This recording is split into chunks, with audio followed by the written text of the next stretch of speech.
6 years of hard training and actual battle experience in Spain and Poland had made the German army look invincible. But what about the British and French? First, let's take up the British. They started from scratch, but both at home and abroad, an army was growing. For not only Britain had declared war, Canada, Australia, New Zealand, South Africa, the whole British Commonwealth of Nations was also determined on victory over Hitlerism and all it stands for. And Britain had one weapon that was ready, the Royal Navy. Shortly after war was declared, it had swept German shipping from the high seas. And units of the British fleet were deployed at Suez, Malta, Gibraltar, in the Channel, and in the North Sea, blockading Germany. World conquest was impossible without running smack up against the rock called Britain. How to strike at that little island? That was the question. Between Britain and Germany stood not only France, but the little countries of Luxembourg, Belgium, Holland, Denmark, Norway, and Sweden. The people of these small neutral countries were peaceful, hard-working, and free. They knew they were in the middle and feared violation of their neutrality. Hitler knew this. He also knew that if they united with the Allies, they would form a solid democratic wall against Nazi aggression, and their conquest would be far more difficult. So before striking with his armies, he used another weapon, the propaganda barrage, to confuse, to make them lose faith, to divide and conquer. To lull the fears of the little neutrals, Propaganda Minister Goebbels told them Germany didn't want a war at all. It was Britain and France that caused all the trouble. Then it was Hitler's turn. In a speech on October 6, 1939, he made them all kinds of specific promises. To the Danes, he said, "We have concluded a non-aggression pact with Denmark." To the Norwegians, he said, "Germany never had any conflict with the northern states and has none today."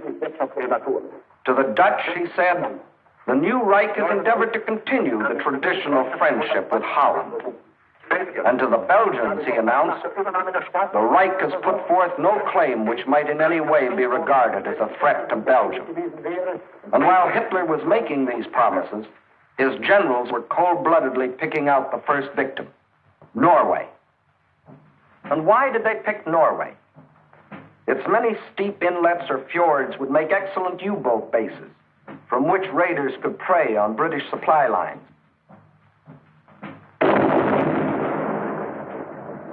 Also, it would give the Nazis vital air bases. This is Scapa Flow, British naval base, and this the blockade fleet. At this time, the German-based bombers couldn't reach them. Possession of bases on Norway's western shore would bring these vital British defenses under easy bomber attack.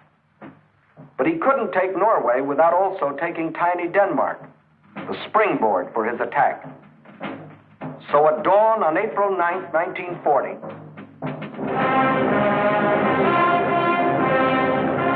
the German army rolled across the neutral borders of Little Denmark, and in a matter of hours it occupied the entire country.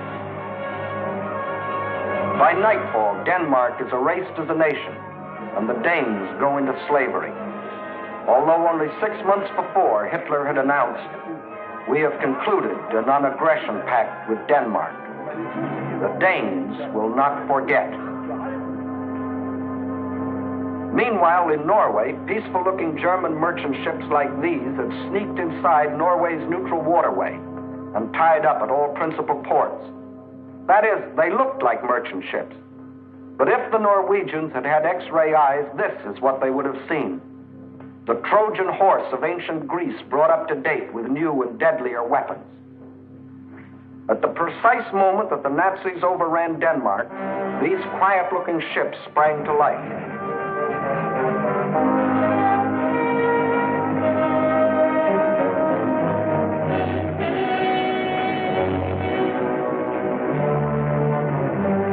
At the same time, Nazi warships, discovered along the entire coastline, started steaming up the Norwegian fjords.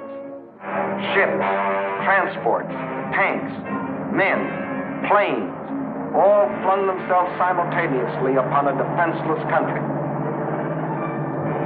Airborne infantry seized every strategic Norwegian airport. The whole job was made easier by treacherous fifth columnists, led by Major Quisling, who seized power and issued orders to suppress resistance. Nazi warships steamed past silent guns that could have blasted them out of the water. This was one of the most amazing acts of treachery the world has ever known. It brought Major Quisling international fame, making his very name synonymous with the word traitor.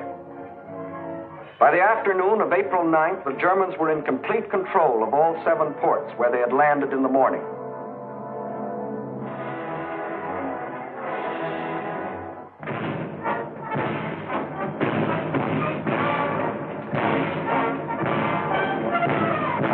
For the first time in more than 200 years, the people of Norway saw an invading army parading through their city. Many of these Nazi soldiers, strutting as conquerors in 1940, had last seen Norway some 20 years earlier, when, as refugee German children, they had been raised and cared for by kind Norwegians. Now these same Germans were back to repay that kindness with terror and destruction. Once they had occupied the capital, the Nazis quickly fanned out in all directions. But loyal Norwegian troops stopped one German column between Hamar and Elverum.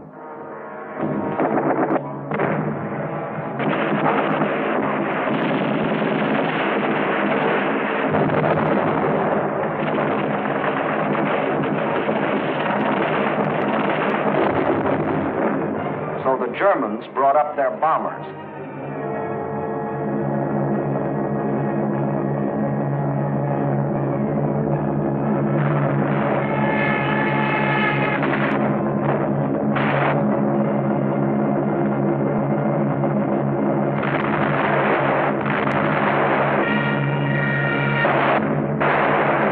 Norwegians were forced to flee to the north under constant and unopposed air attack.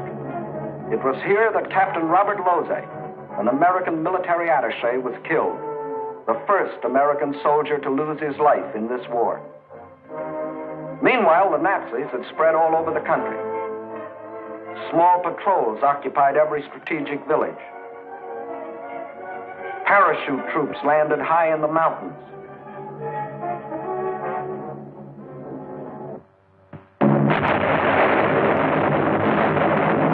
Unopposed bombing raids sent defenseless civilians fleeing in stark terror.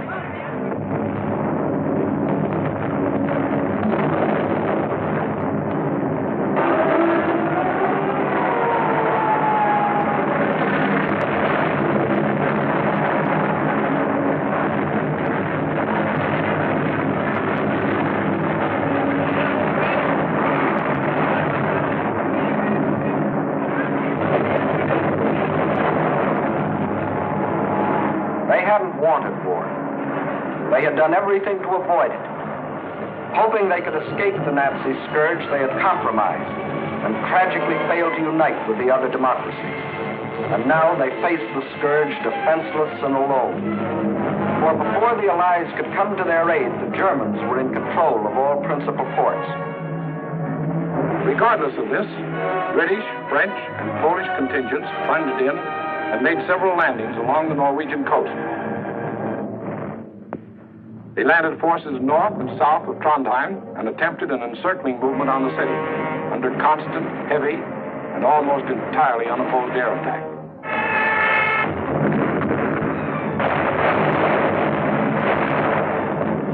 Well, the scene of action was out of range of British fighter planes, so they brought up aircraft carriers. But these are at a disadvantage when opposed by land-based planes. The Allies, therefore, were badly battered from the air. Finally, suffering heavy losses, they withdrew from a hopeless situation. Further to the north, at Narvik, they met with better success, inflicting heavy naval losses on the Nazis.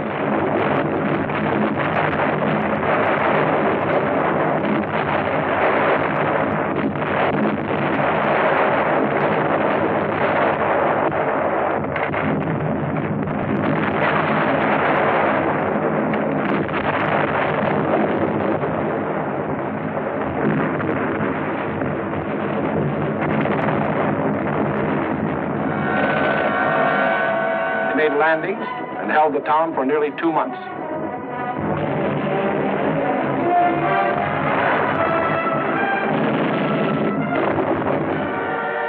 Incidentally, they also took their first prisoners of the present war. Again, the Nazis' overwhelming air superiority proved a deciding factor. And the Allies were forced to withdraw under terrific air bombardment.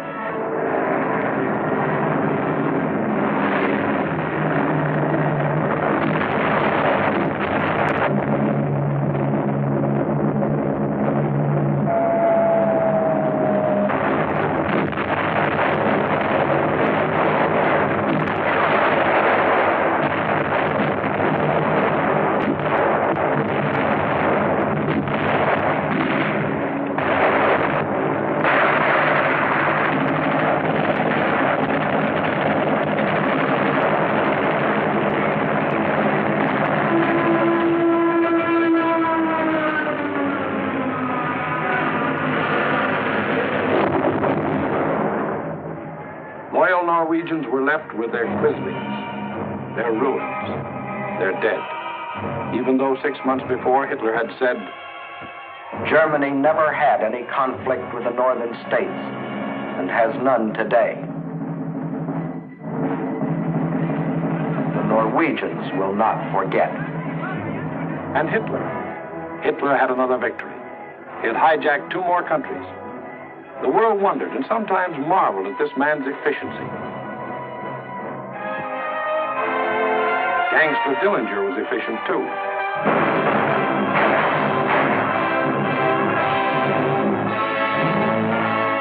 When a man or a nation throws away all regard for the laws of God and man, he is bound at first to be more efficient than his victims.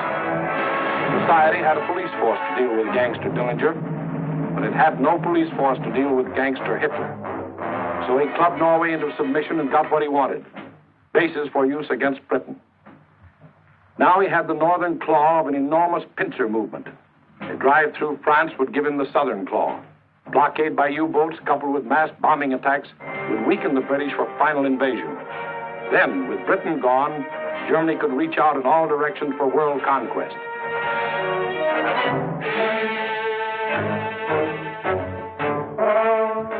His next move must obviously be through France to get his southern claw. Through France. How was she to face the onslaught?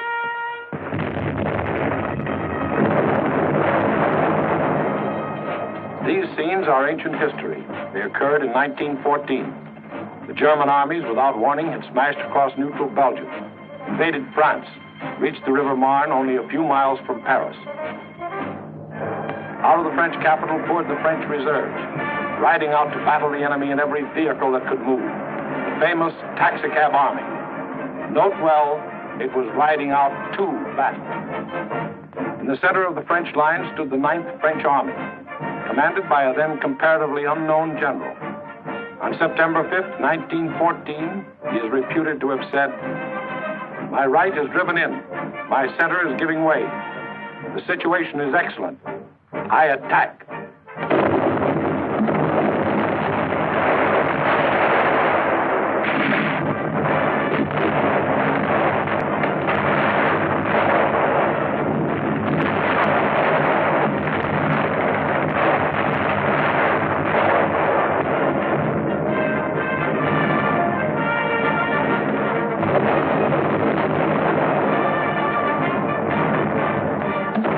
Attack. The German onslaught was checked, and Paris was saved. That comparatively unknown general later became commander-in-chief of all the Allied armies and presided at the signing of the armistice with the defeated Germans on November 11, 1918. To this general, the French people erected a monument. To Marshal Ferdinand Foch, whose motto was, "Attack, always attack." Still later, the war-weary French people erected another monument. This one to a minister of war, André Maginot. Between the ideas symbolized by these 2 statues may well lie the military story of the fall of a great nation. In Foch's time, the proud spirit of France demanded nothing less than victory and placed its faith in the attack. In Maginot's time, the spirit, no longer proud, asked only to avoid defeat and placed its faith in concrete.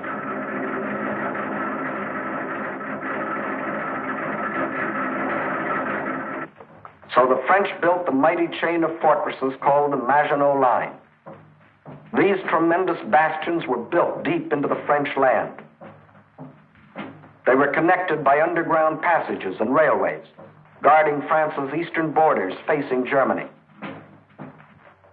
And when France was finally forced to declare war against the rising Nazi menace, the French troops, instead of attacking, were marched into their modern caves to wait for the Nazi blitz to smash itself against the Maginot Line. And their generals, headed by Marshal Pétain, proudly announced, "Whoever makes the first move in this war will be hurt." But Hitler didn't go near the Maginot Line. That was France's strong point. Instead, he attacked the weak point. Hitler knew that the French had tried to avoid war instead of preparing for it. That knowledge was one of his greatest weapons. He knew they had planes, but he knew they were antiquated. He knew they had tanks, but he knew they were few in number and lightly armored. But most important of all, he knew that France had become a cynical and disillusioned nation. What made this change in the French spirit? In the first place, between 1914 and 1918, the French suffered more than 6 million casualties in the heroic defense of their land against German invasion. The flower of an entire generation was lost, with its stimulus of new blood, new determination, new ideals. Secondly, the failure of the League of Nations, to which the French had pinned their hopes of peace, the corruption of many in high places, the greed of special interests, all had combined to shake the faith of the French people in their democratic ideals. And when a people loses its faith in its own ideals, it is ripe for the insidious words of the devil. France still looked like an imposing castle, but Hitler's political termites had so gnawed away the binding of national unity that the castle was ready to crumble.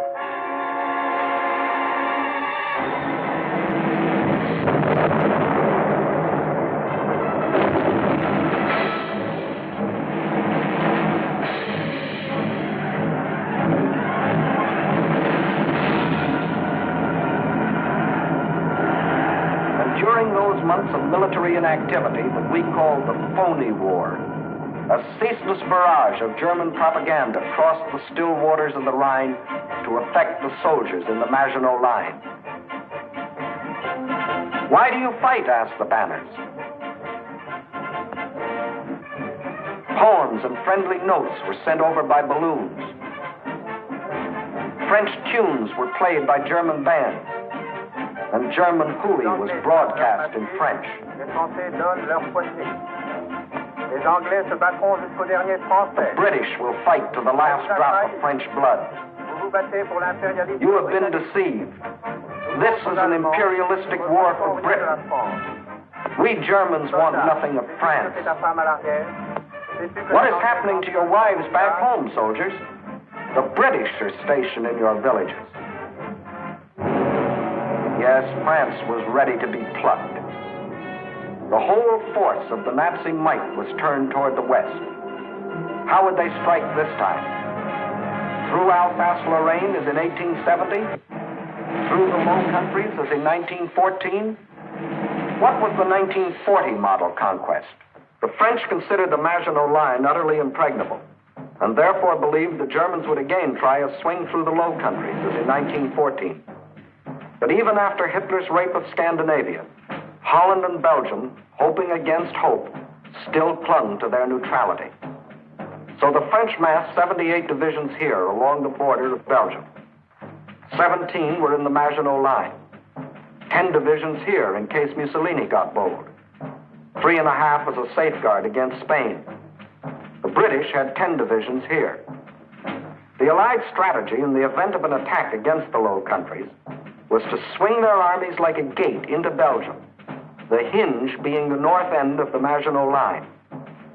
This all-important hinge was protected by the forest of the Ardennes, a hilly and thickly wooded area, honeycombed with streams, its roads narrow trails, its bridges too weak for military vehicles. French strategists estimated the forest of the Ardennes impassable for armored forces. As you will see, this was one of the costliest estimates in all military history. That was the situation on May 9th, 1940.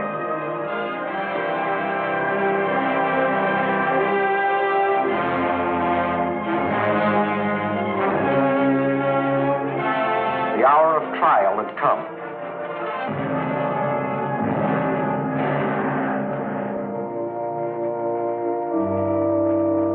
The people of the democracies prayed for strength to meet the coming hurricane of terror.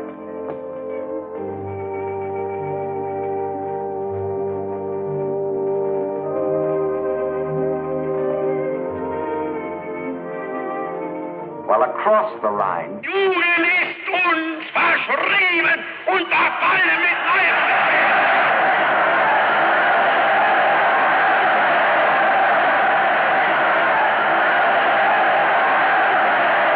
a delirious madness possessed the German nation. Nun als Dauererscheinung für uns, unser Oberster, wird die Einführung der Allgemeinen immer wieder herniedersteigen. Und dass man die Wahrheit über Deutschland berichtet. 50.000 Mann auf den Baustellen. Der ganz Deutschland erfasste. Überall herrscht seit einem Jahr Regen. Und für den deutschen die Reinheit seiner Rasse hält. Hitler aber ist Deutschland wie Deutschland. Deshalb nicht zu uns gehört.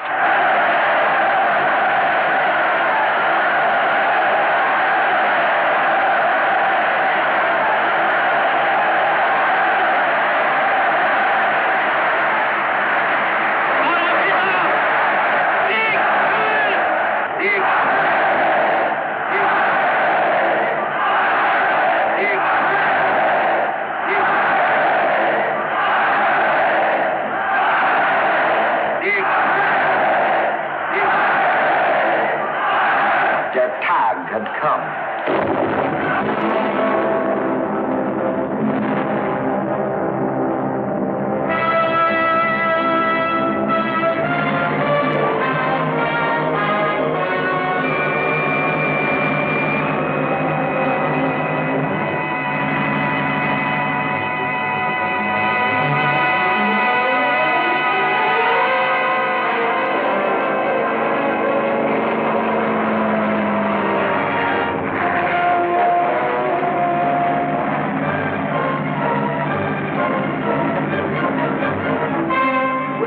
Bothering to declare war, the German armies launched a coordinated attack across the neutral borders of Luxembourg, Belgium, and Holland, from the Maginot Line north to the sea.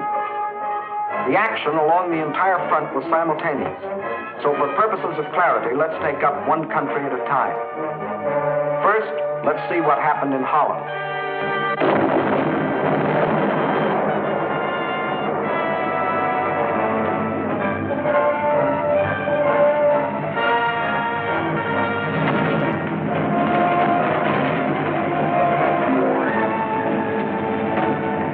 Ground forces smashed through the improvised and hastily erected border defenses. But the main attack was to come from the air, far behind the defense lines.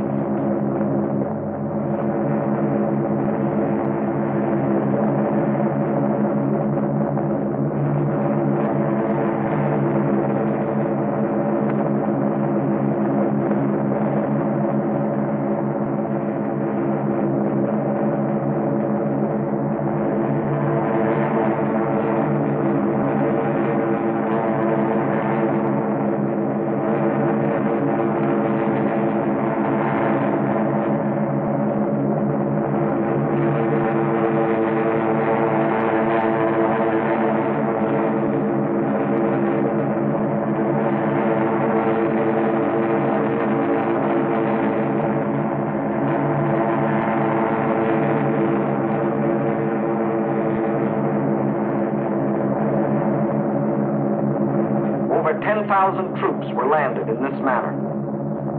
Before the stunned citizens of Rotterdam even knew they were at war, these troops, aided by well-trained fifth columnists, quickly captured the airport and outlying sections of the city.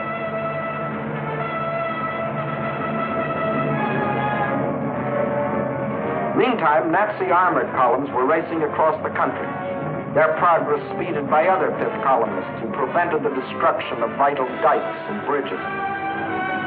These forces effected a meeting with the parachutists landed in Rotterdam. The Dutch were doomed to defeat.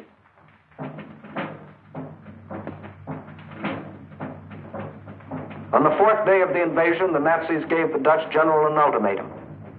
All Dutch resistance must cease, or Rotterdam will be bombed flat.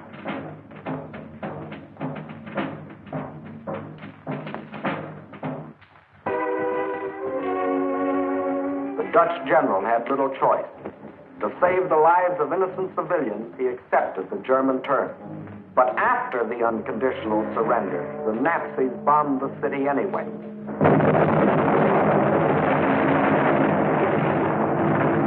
Flights of unopposed German bombers flew low over the center of Rotterdam and methodically bombed it into a heap of rubble.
Ruthless exhibitions of savagery the world has ever seen.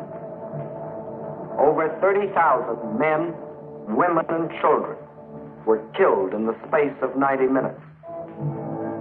Though only 6 months before, Hitler had said, "The new Reich has endeavored to continue the traditional friendship with Holland. The Dutch will not forget." Meantime, in Belgium, the whole force of Nazi Blitzkrieg had stormed across its neutral borders.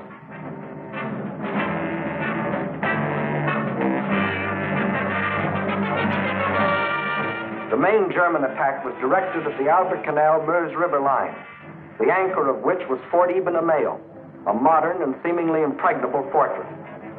The Germans had secretly built a replica of the mighty fortress in Czechoslovakia and had rehearsed the attack until they knew every detail of the fort's construction and its every weakness. When the real attack came, it was foolproof. Parachute troops, dive bombers, flamethrowers, specially trained engineer battalions, all working together as a well-trained team.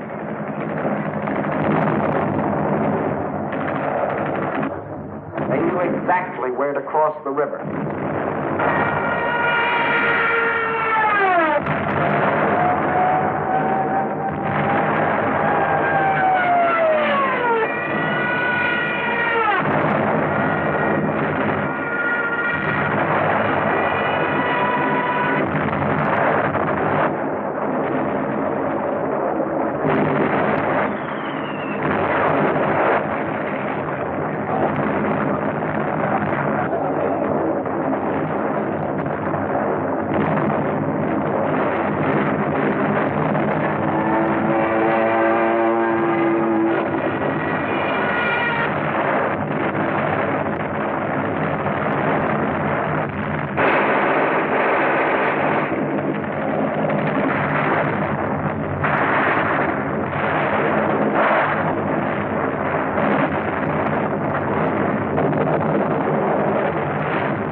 noticed that this assault engineer knows exactly where to put his high explosive charge in order to destroy the blockhouse.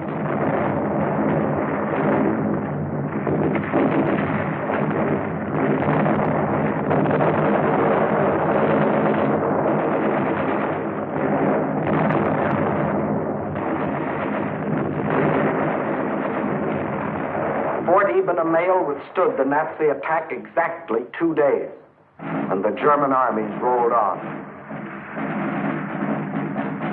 Meantime, an hour and a half after the German invasion began, Allied troops crossed the French and Belgian border to meet the advancing Germans.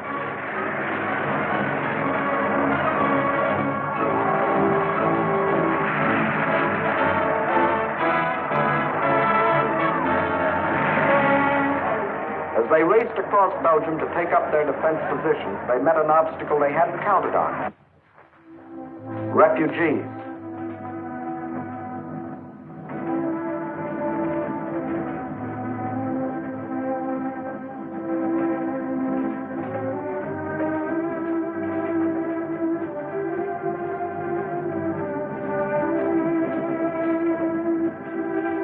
And the refugee-choked roads didn't get that way by accident.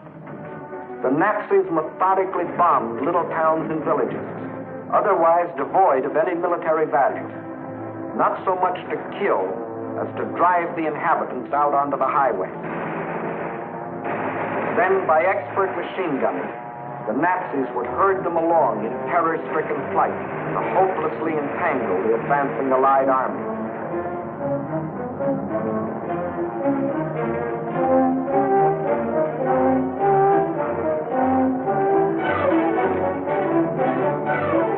Refugees used as a weapon of war, a new low in inhumanity.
School today, the sign says.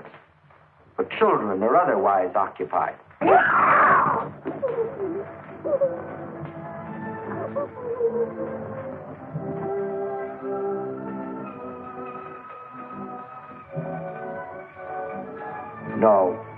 No school today.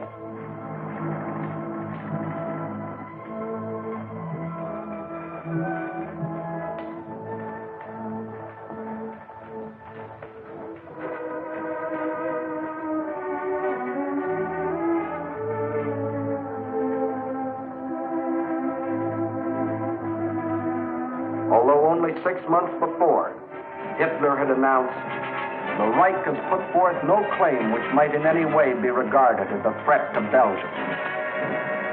The Belgians will not forget."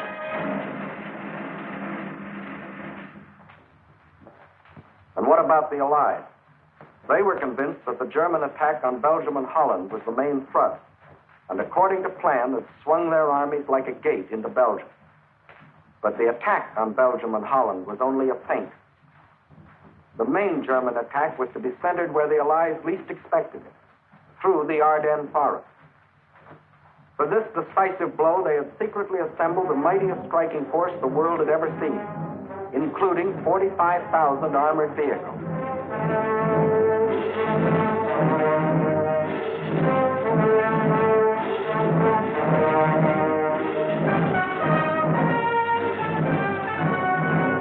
At the same time that the Nazi armies were plunging into Holland and Belgium, this column started to move.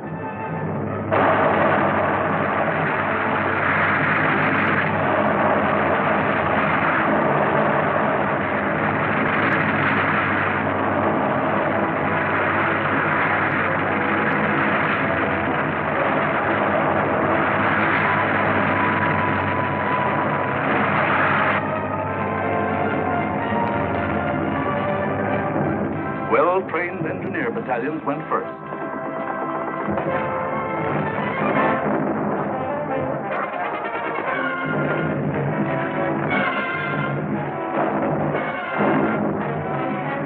They were opposed only by scattered Allied patrols.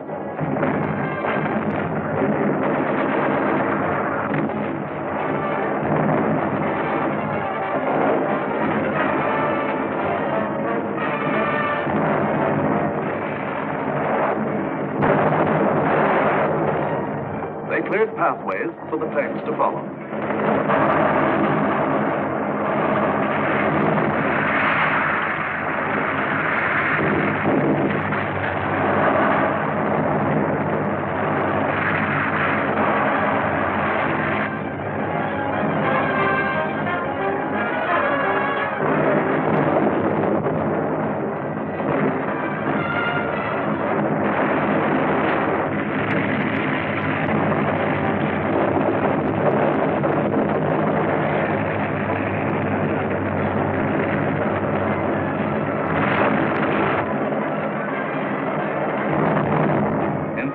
The Germans' armored force reached the Meuse River, 2 days faster than the French thought any troops could get through.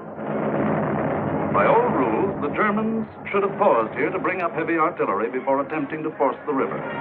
But the Nazis had a new type of artillery, dive bombers. With them, they blasted the French positions across the Meuse.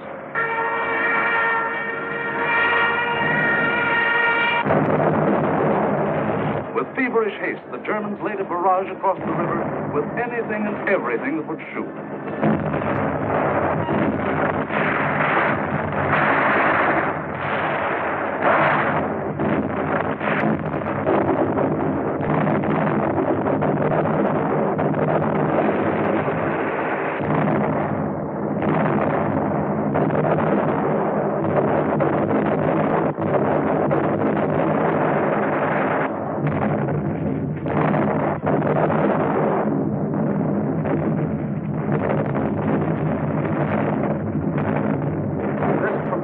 Concentration of firepower continued all through the night.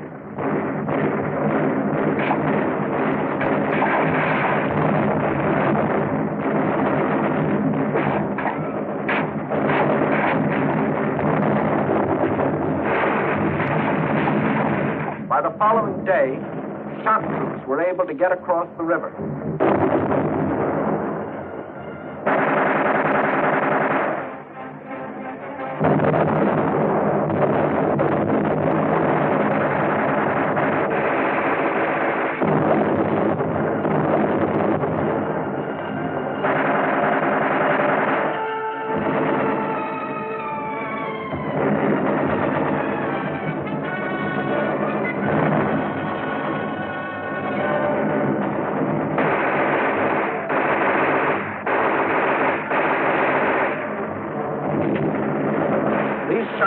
Held the bridgehead until the engineers brought up pontons and built bridges.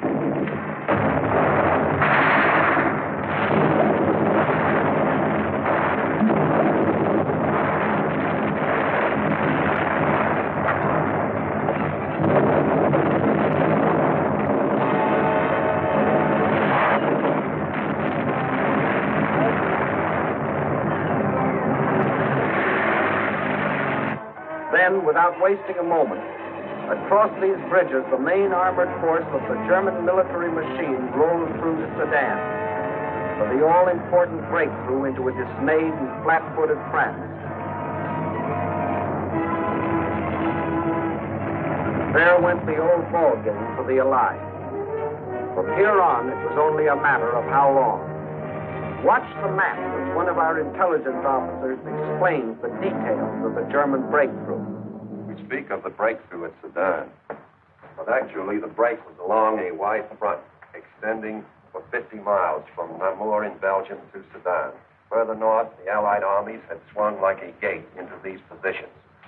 The German armies had swept over Holland, broken the line of the Albert Canal, and for all anyone knew, were preparing to smash against the Allied front with all their power.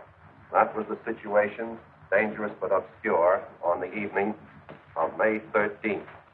On the 14th and 15th, it became clear that the German breakthrough south of Namur was in the greatest strength, and that the French Ninth Army, attacked while moving into position, had been shattered.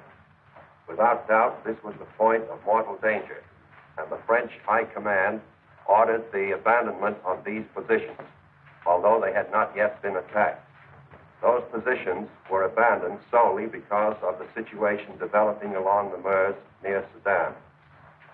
In the meantime, the French 7th Army had been ordered to make its historic forced march far to the south into the area threatened by the rapidly advancing German spearheads. This army was not used to attack the German flank, but rather was used as a plug to restore the broken front. Throughout, the Allies had placed their faith not in offense, but in defense, and the defense was doomed to failure because it was confronted with an entirely new technique in warfare, the plain tank infantry team in action. The world was staggered by the speed with which the German armored columns moved. What was the secret that enabled armies to move so far so rapidly? The secret lay in the organization of the striking spearhead. Armored forces came first, closely followed by motorized divisions, which peeled off, forming solid walls. And through the corridor thus formed raced the supply trucks to feed the ever-lengthening column.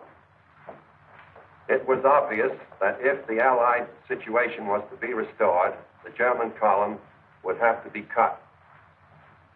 On May 17th, General de Gaulle attacked the German flank and captured a few prisoners. But his light mechanized forces were like a pin pricking the side of a rhinoceros. A subsequent attack met with even less success.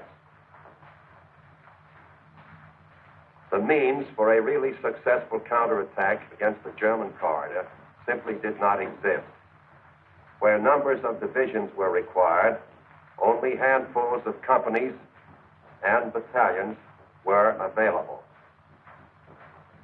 A valiant attempt to cut the German corridor was made by a group of slow-moving British tanks just south of Arras.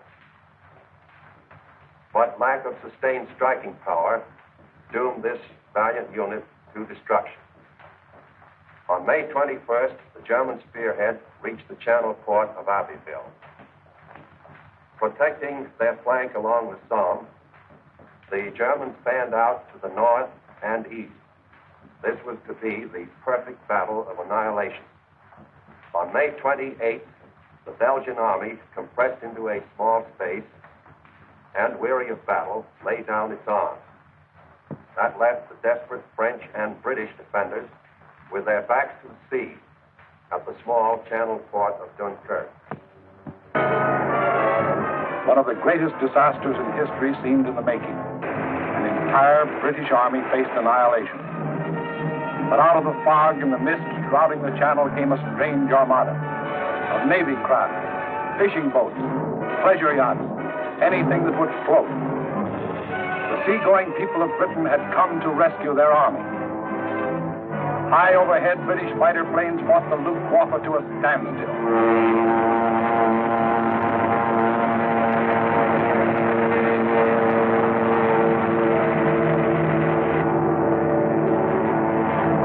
While below, small Allied suicide units held the Germans back long enough for the miracle of Dunkirk to take place.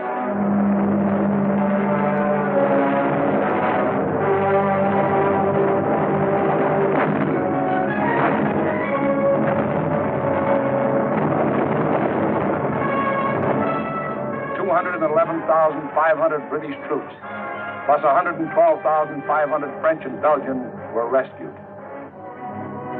Over 300,000 battle-tested men, grimly determined to go back again with new tools, new weapons with which to blast the hated Nazis out of this world.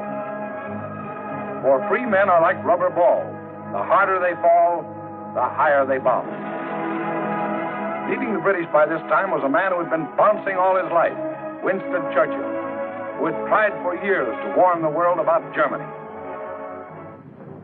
Meantime, the situation that faced France was as nearly hopeless as a military situation can be. 2/5 of the French army was lost. There were fewer than 50 divisions left to defend a front almost 200 miles long, running from the northern end of the Maginot line to the sea. And behind that thin front line, there were no reserves.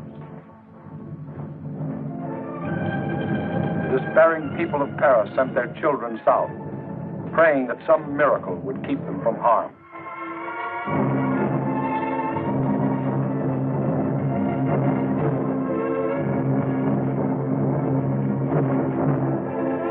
The hopeless men of the French army, without adequate arms or equipment, braced themselves for the coming blow. The first blow fell on June 5th.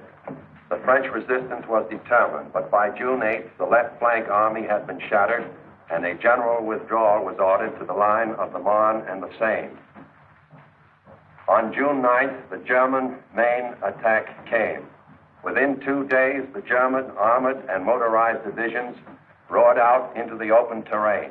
With this breakthrough, the issue of the Battle of France was decided, and from that time on, there was official talk of an armistice. Now, what about the famous Maginot Line? Let's go back and take a look.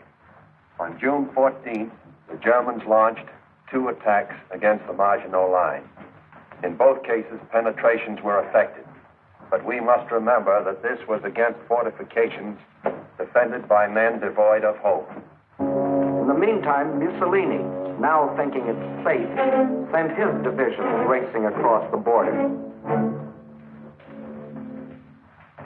The hand that held the dagger has struck it into the back of its neighbor.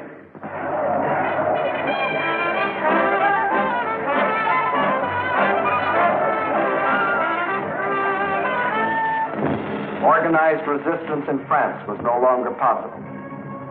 The government faced 2 alternatives: retire to North Africa and carry on from there, or give up the struggle. France's leaders were old and tired, and the oldest and most tired was Marshal Pétain, egged on by men like Laval, who saw in a German victory his chance for personal power. On June 16th, Pétain asked for an armistice. The news is carried to Hitler, who received this word of a great nation's fall in a characteristic manner. Also characteristic were his terms for the armistice. It must be signed in the coach where Marshal Foch met the defeated Germans in the last war.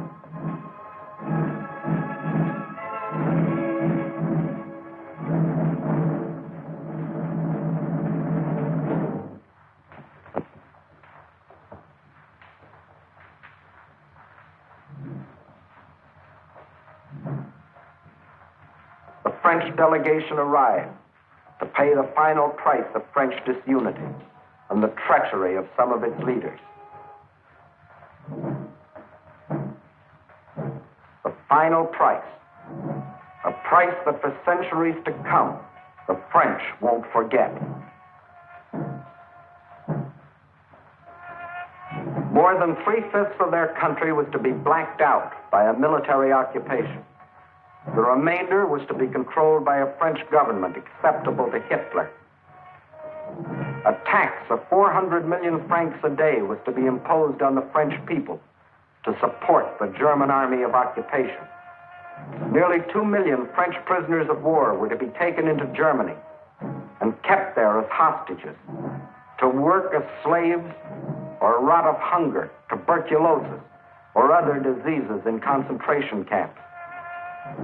Men deliberately and permanently separated from their families in order to decrease the French birth rate and thus eliminate France as a world power in future generations.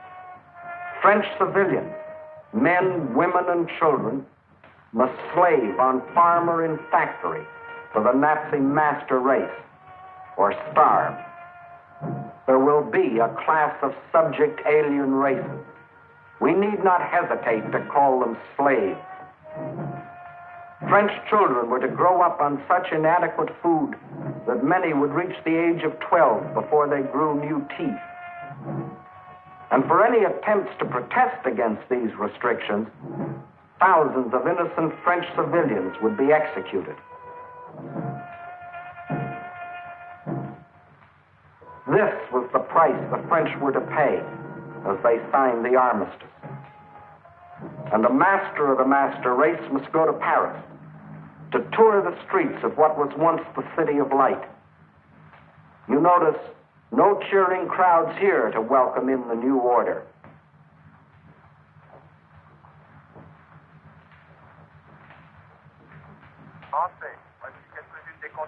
When the people of Paris come to the streets again, it is to hear the voice of dictators telling them what they must do, how they must live, what they must say,